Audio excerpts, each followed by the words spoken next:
आप सभी को जय माता दी, जय भोलेनाथ। मैं आपकी अपनी गुरु माँ महामंडलेश्वर अंजनी देवा दास जी महाराज।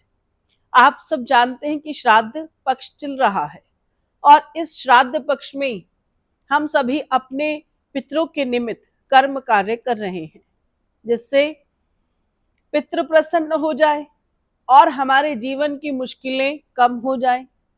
पितरों का आशीर्वाद पाने के लिए हमें पितरों को प्रसन्न करना होता है और साथ में भगवान श्री विष्णु हरि को प्रसन्न करना होता है। श्री हरि को प्रसन्न करने के लिए, भगवान विष्णु जी को प्रसन्न करने के लिए प्रत्येक जीव आत्मा को दान पुण्य के साथ जोड़ा जाता है। जो जीव अपने निमित्त, अपने पितरों के निमित्त दान करते हैं, उनसे भगवान प्रसन्न होते हैं, उनसे पितृ भी प्रसन्न होते हैं और उनके घर में हमेशा आनंद ही आनंद रहता है। भगवान श्री हरि विष्णु दान से प्रसन्न होते हैं, इसलिए दान की अपने आप में बहुत महिमा है। कहते हैं व्यक्ति दान करे, लेकिन संसार जो है दान से जी चुराता है, वे दान नहीं करना चाहता। अगर वे 100 रुपए कमाता है तो वे 100 नहीं 101 खाता है। कर्जा लेकर भी वे अपने मनोरथ पूर्ण करता है। इसका अर्थ ये भी है कि आपके पास अगर कर्जा है तो भगवान का जो आशीर्वाद है और जो पितरों का आशीर्वाद वे आपको प्राप्त नहीं हो रहा है। क्या करें और कैसे करें? दान को अपने जीवन में अवश्य शामिल करें। दान की महिमा भगवान ने अपने श्रीमुख से बताई है। जो संसार में रहता है उसे दान तो करना ही होता है। अब जान लें कि दान हमें कब करना चाहिए, जिससे दान की विशेषता बहुत ही ज्यादा बढ़ जाती है। दान करने के लिए भगवान ने ग्रहण काल को प्रिय बताया है। भगवान कहते हैं कि ग्रहण काल में हमें दान पुण्य करना चाहिए। ग्रहण काल के बाद भगवान ने आतुर काल बताया है। आतुर काल में जो व्यक्ति दान पुण्य करता है उसके जीवन के कष्ट कम हो जाते हैं। उसके बाद भगवान कहते हैं कि पर्व काल में भी दान का विशेष विशेष महत्व रहता है। और अंत में कहा कि जो लोग श्राद्ध काल में, पितृ काल में दान पुण्य करते हैं उनके जीवन में भी आनंद रहता है। तो पहले हम ग्रहण काल में दान की महिमा को जान लें। जब भी कोई चंद्र ग्रहण या सूर्य ग्रहण लगता है तो इस ग्रहण काल के बाद हमें स्नान करने के बाद, शुद्ध हो जाने के बाद दान पुण्य अवश्य करना चाहिए। अगर आप गरीब हैं तो एक कटोरी दान कीजिए, उसमें आटा भर लीजिए, उसमें चीनी भर लीजिए, उसको मैं आपको बताऊंगी। यानी छोटी सी छोटी वस्तु भी आपको ग्रहण काल के बाद दान के लिए निकालनी अति अति अति आवश्यक है। इसीलिए किसी भी ग्रहण काल का समय जो है उसे व्यर्थ न जाने दें। ग्रहण काल में किया गया दान जो है हमारे जीवन में कल्याणकारी साबित होता है। मैंने दूसरा दान आपको बताया है आतुर काल में किया गया दान, या आप ऐसे समझ लीजिए कि मृत्यु आसन का समय भी इसी प्रकार से बताया जाता है।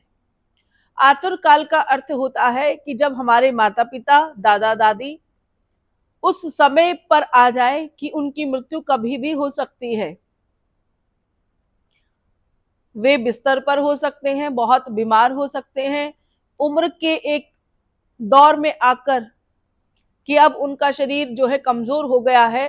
तो ऐसी जीव आत्मा के प्रति आप या वे स्वयं दान पुण्य करें, उसे आतुर काल कहा जाता है।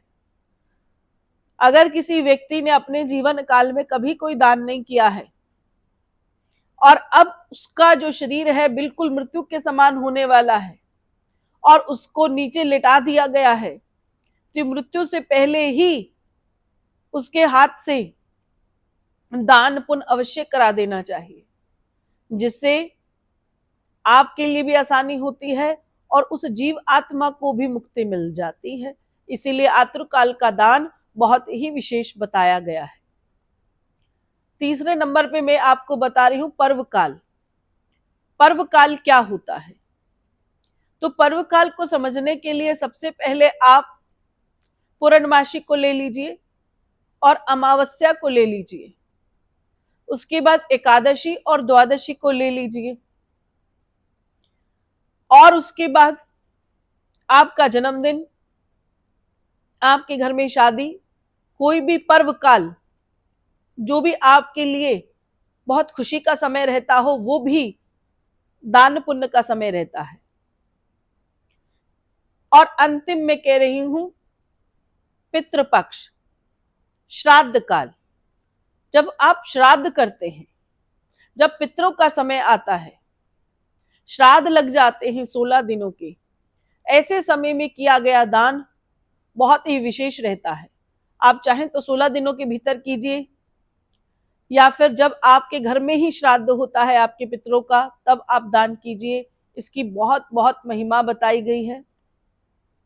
भगवान विष्णु नारायण आपसे प्रसन्न होते हैं, पितृ के दोष के साथ आपको मुक्ति मिल जाती है, और जो जीवन में दान पुण्य करता रहता है उनसे भगवान श्री हरि, भगवान विष्णु नारायण प्रसन्न रहते हैं और वे आपको अपने लोक में निवास देते हैं। इसीलिए जीव आत्मा को दान के साथ जोड़ा गया है, और ये दान बहुत बहुत ही ज्यादा जरूरी होते हैं।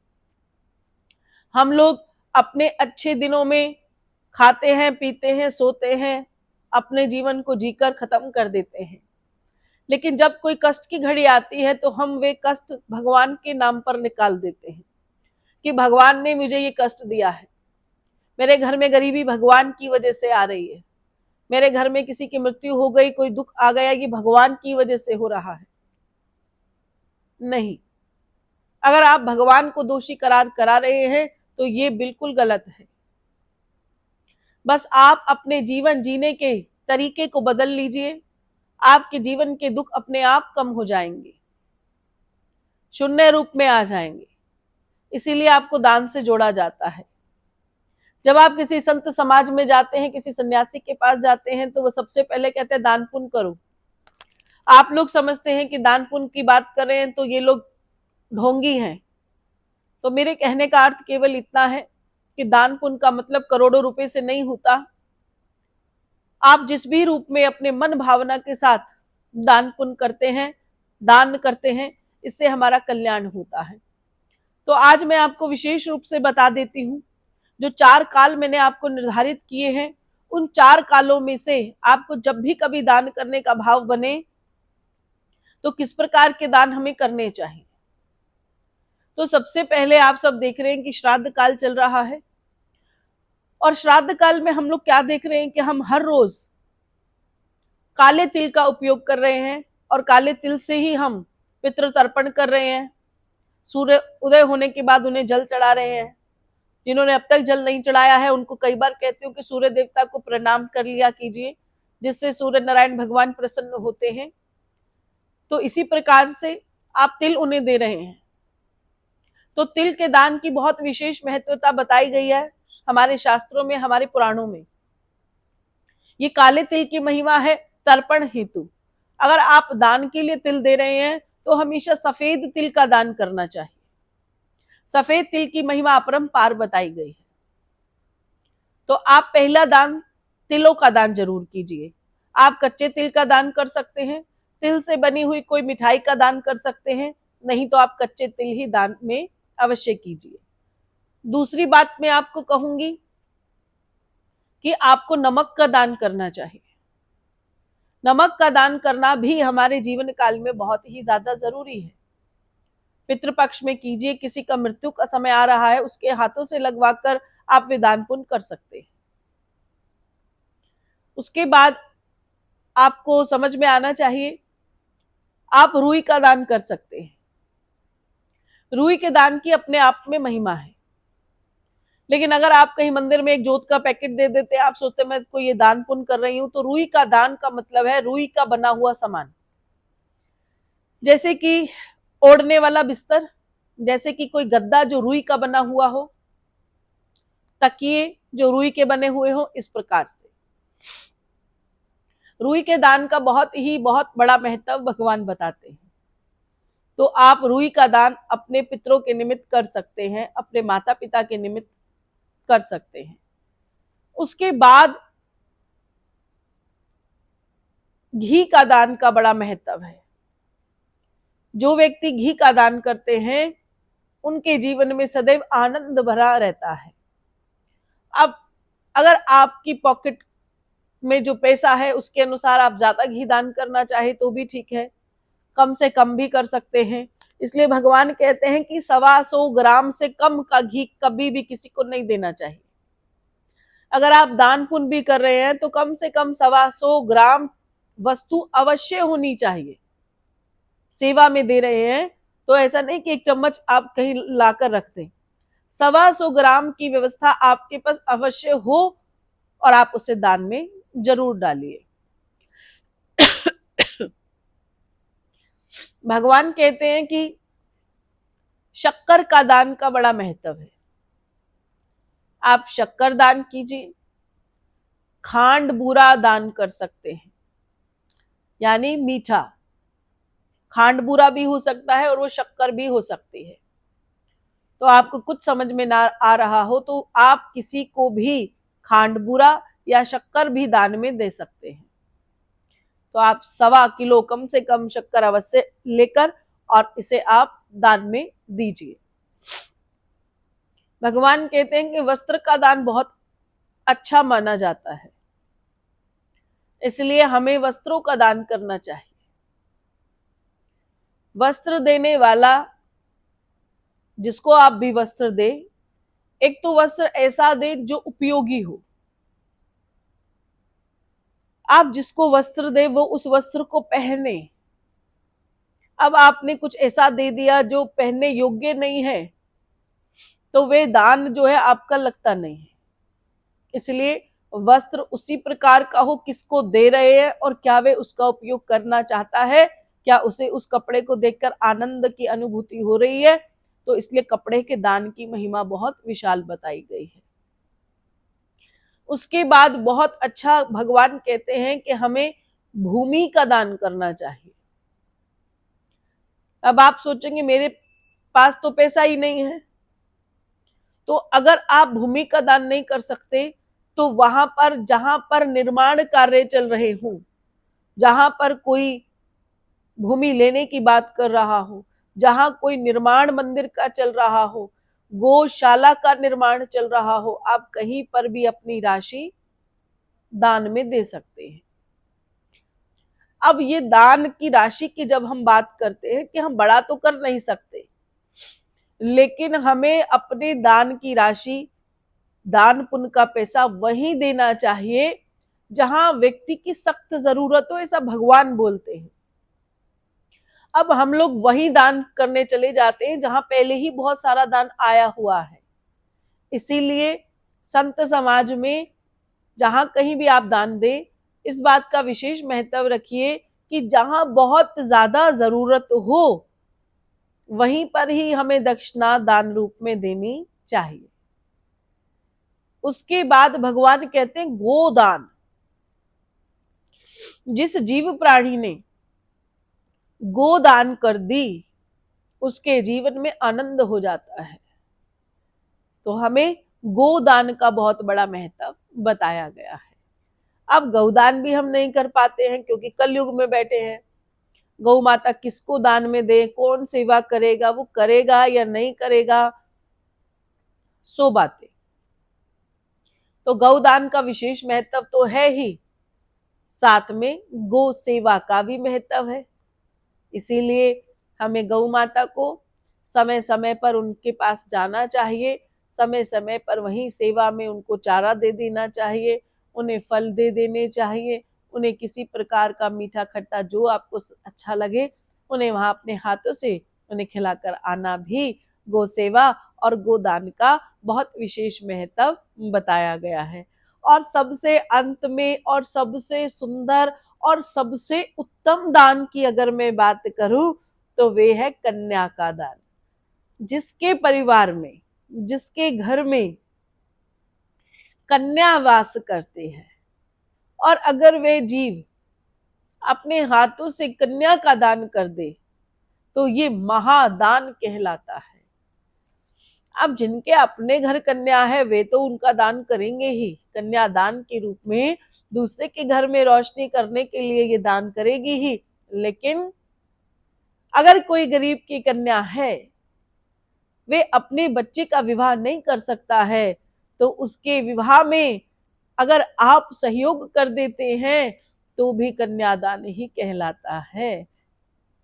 इसीलिए हमें सामूहिक रूप से छोटे छोटी समुदाय को एकत्रित करके ऐसी जगह मिलकर जाना चाहिए जहां पर हम गरीब कन्या के निमित्त विवाह कर सकते हैं, उनका दान कर सकते हैं। और ये बड़े सौभाग्य की बात है कि अगर आपके अपने हाथों से वे कन्यादान अपना कराना चाहे तो ये बहुत उत्तम बात रहती है। तो ये कन्या का जो दान है ये विशेष है, लेकिन बाकी ऊपर जो मैंने आपको दान पुण्य बताया है इसकी बहुत महिमा है। भगवान कहते हैं कि हमें एकादशी, द्वादशी, पूर्णमासी, अमावस्या, अपने जन्मदिन, अपने लिए शुभ समय वाले दिन हमेशा दक्षिणा के रूप में दान पुण्य करते रहना चाहिए। इसलिए मैंने कई बार अपने उन बच्चों को कहा है कि उन्हें जो है एक गुल्लक बना लेनी चाहिए और हर एकादशी पर उसमें 50 का नोट डाल दे। आप देखेंगे कि 2-4 महीने के बाद, यानी हर 15 दिन में एकादशी आती है तो वो 100 रुपए इकट्ठे हो जाएंगे। तो वे एकादशी का जो धन है, वे द्वादशी का जो धन है, जो पूर्णमासी और अमावस्या के दिन धन को निकाल कर दान करते हैं, मंदिरों में उनका दान करते हैं, तो ऐसे व्यक्ति का जो है कभी भी उनके साथ गलत नहीं होता, उनको कोई दोष नहीं लगता, वे पितृदोष से मुक्त होते हैं, भगवान का आशीर्वाद उन्हें प्राप्त होता है और जीवन आनंदमय हो जाता है। इसलिए दान की बहुत महिमा है। दान कब देना चाहिए मैंने आपको बता दिया है। दान से ईश्वर प्रसन्न होते हैं, पितृ प्रसन्न होते हैं और पितृ और भगवान के आशीर्वाद मिलने से जीवन में आनंद और कल्याण होता है। जो भी विशेष दान मैंने आपको बताया है वे आप अभी कर सकते हैं, क्योंकि पितृपक्ष चल रहा है तो पितरों के निमित्त आप थोड़ा थोड़ा कोई भी दान अभी अमावस से पहले पहले आप कोई भी दान पुण्य करिए। इससे आपका कल्याण होगा, आपके पितृ प्रसन्न होंगे, भगवान प्रसन्न होंगे। एकादशी, द्वादशी, मावस और पूर्णमासी को बिल्कुल भी भूलिए नहीं। चाहे आप 20 रुपए, 50 रुपए, 100 रुपए, 500 रुपए जो भी दक्षिणा के रूप में निकालेंगे वे आपके जीवन में कल्याणकारी जरूर साबित होंगे। आप सभी को जय माता दी, जय भोलेनाथ।